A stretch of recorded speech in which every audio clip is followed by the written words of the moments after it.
ایاک نعبدو و ایاک نستعین۔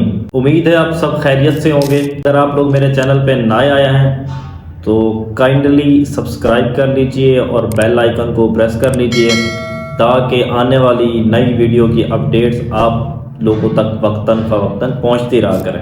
آج کے جو ہمارے پاس ٹاپک ہیں وہ ڈیفرنٹ ہیں۔ ایک تو جو حق خطیب ہیں جن کو شف والی سرکار کہا جاتا ہے، ان کی ہم بات کریں گے۔ دوسرے پوائنٹ پہ ہم بات کریں گے پی ایم ایل این اور پی ٹی آئی کی، جو کہ آج کل بہت زیادہ چرچے میں ہیں۔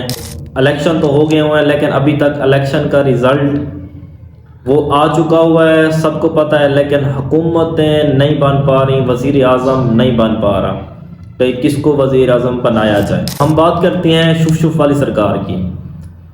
اقرار الحق جو کہ سر عام کی ٹیم کو لیڈ کرتے ہیں، سر عام کا شو کرتے ہیں، انہوں نے شف والی سرکار کو چیلنج کیا کہ تم جو یہ کرتب وغیرہ کرتے ہو سارے ڈھونگ کرتے ہو، اور ڈھونگی بابا اور ڈھونگی سرکار، اور انہوں نے وہ کرتب کر کے بھی دکھایا کہ کیسے منہ سے کیلیں نکالتی ہیں، آنکھوں سے چین وغیرہ نکالنے کے لیے۔ اقرار الحق نے اپنی ایک ٹیم بنائی، اس کے مطابق انہوں نے کر کے دکھایا۔ کل 14 فیب تھی، شف والی سرکار نے اقرار الحق کو بلایا ہوا تھا کہ جی آپ میرے آستانے پہ آئیں اور آ کے ملیں۔ جب اقرار الحق اس کے آستانے پہ پہنچا ہے تو جتنے بھی شف والی سرکار کے مرید تھے وہاں پہ، جتنے اس کے کرندے تھے، انہوں نے ان کو گھیر لیا ہے اور کافی مارا پیٹا بھی ہے، ان کو یرغمال بنا لیا، کئی گھنٹوں تک ان کو اپنی قید میں رکھا ہے، ان کے اوپر تشدد وغیرہ کیا گیا ہے۔ اقرار الحق اور اس کی ٹیم کے اوپر ان کے موبائل فونز، کیمراز، سارا کچھ لے لیا گیا ہوا ہے۔ لیکن جب ان کو واپس کیا ہے تو ان میں جتنی بھی ریکارڈنگز وغیرہ تھیں تو وہ ریکارڈنگ انہوں نے دوبارہ دکھائی ہیں، بتائیں کہ کیسے اس نے کہا ہے۔ اقرار الحق اس سے سوال کر رہے تھے کوئی آپ ایک آیت سنا دیں مجھے، تو ان کو وہ آیت بھی نہیں آتی تھی، کچھ بھی نہیں آتا تھا۔ ایون انہوں نے اپنے جو بھی سلطنت بنائی ہوئی ساری جھوٹ کے اوپر مبنی تھی، جھوٹ کے اوپر بنائی ہوئی تھی۔ ایون ان کو تو 5واں کلمہ بھی نہیں آتا تھا۔ ہم بڑی بات کیوں کریں شف والی سرکار کو، وہ بس انہوں نے عوام کو بے وقوف بنایا ہوا ہے، اور ساری جتنے بھی ان کے وہ ٹکس ہوتے ہیں ساری پلاننگ کے تھرو پلاننگ کر کے کرتے ہیں۔ مطلب جتنے بھی ہم بابا لوگ سارا دیکھتے ہیں سارے ڈھونگی ہیں، کوئی ایک آدھا ہے جو ٹھیک ہے، اس کو کہہ سکتے ہیں کہ ہاں جی یہ پیر ہے، اس کے مرید ہیں بڑے، اور گاڈ گفٹڈ کچھ چیزیں ہوتی ہیں جو انسانوں کے پاس ہوتی ہیں۔ لیکن آج کل کے جتنے بھی ہمارے پاس بابے وغیرہ یا پیر آ رہے ہیں سارے ڈھونگی ہیں، سارے ڈھونگ کرتے ہیں۔ بس انہوں نے کہا کہ جی بابا سب جانتا ہے، اس طرح کی وہ باتیں کرتے ہیں۔ باتیں کرنے کے بعد لا عمل کیا ہوتا ہے، انہوں نے ایک ٹھگنا ہے، عوام کو ٹھگنا ہے، عوام کو لوٹنا ہے، اور جن کے پاس گھر میں کھانے کے پیسے نہیں ہوتے وہ اپنی چیزیں کھول لے کے جو جانور ہوتے ہیں وہ بابوں کو وہ صدقہ دے رہے ہوتے ہیں۔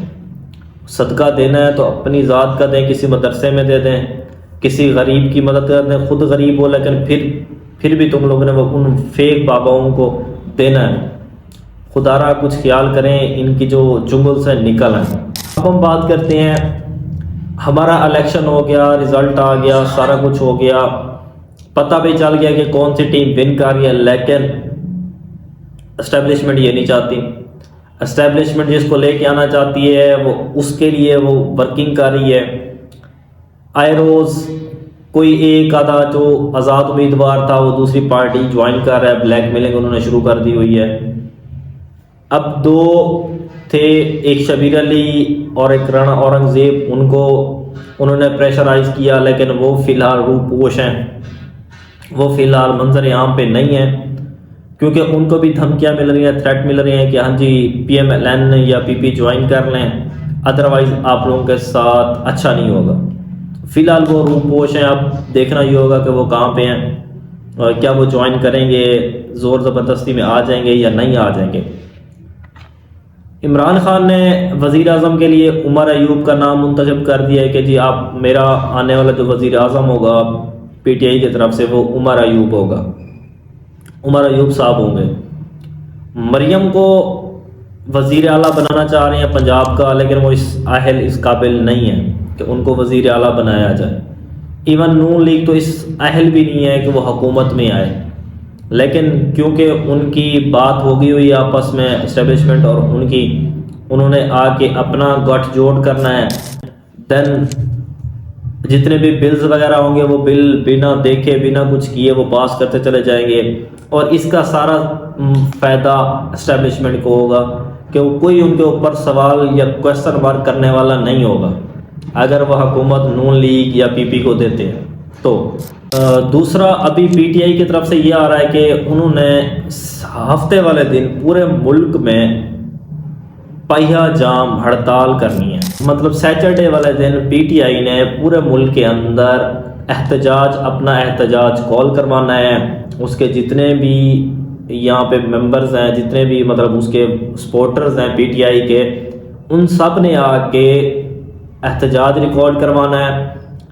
لانگ مارچ کی طرف یہ لوگ جانا چاہ رہے ہیں، ان کا جو فیوچر پلان ہے، اگر یہ لانگ مارچ کی طرف جاتے ہیں تو ان کو یہ خیال کرنا ہوگا کہ ان کے ساتھ 9 مئی والا سانحہ دوبارہ رپیٹ نہ ہو، کیونکہ اس میں پی ٹی آئی والے ملوث نہیں تھے، جو ملوث تھے انہوں نے اس چیز کا فائدہ اٹھایا تھا۔ تو اس چیز سے بچنے کے لیے ان کو اپنا ایک لاہ عمل بنانا پڑے گا، اگر انہوں نے لانگ مارچ کی طرف جانا بھی ہے تو اپنا ایک لاہ عمل بنا پرامن احتجاج کی طرف ان لوگوں کو اگر کرنا بھی ہے تو جانا چاہیے، تو اس چیز سے ہٹ کے۔ باقی پی ٹی آئی کی طرف سے انہوں نے صاف ڈکلیئر کروا دیا ہے کہ وہ پیپل پارٹی یا نون لیگ ایم کیو ایم کے ساتھ کوئی بھی بات چیت نہیں کریں گے، ان کے ساتھ مل کے یہ قطعاً حکومت نہیں بنائیں گے۔ جی یہ میرا پوائنٹ آف ویو تھا سارا۔ اب آپ لوگ اپنی رائے آپ لوگوں نے اپنی رائے مجھے کمنٹ سیکشن میں ضرور دینی ہے کہ آپ لوگوں کی رائے اس بارے میں کیا ہے۔ تب تک کے لیے مجھے اجازت دیجیے، اللہ حافظ۔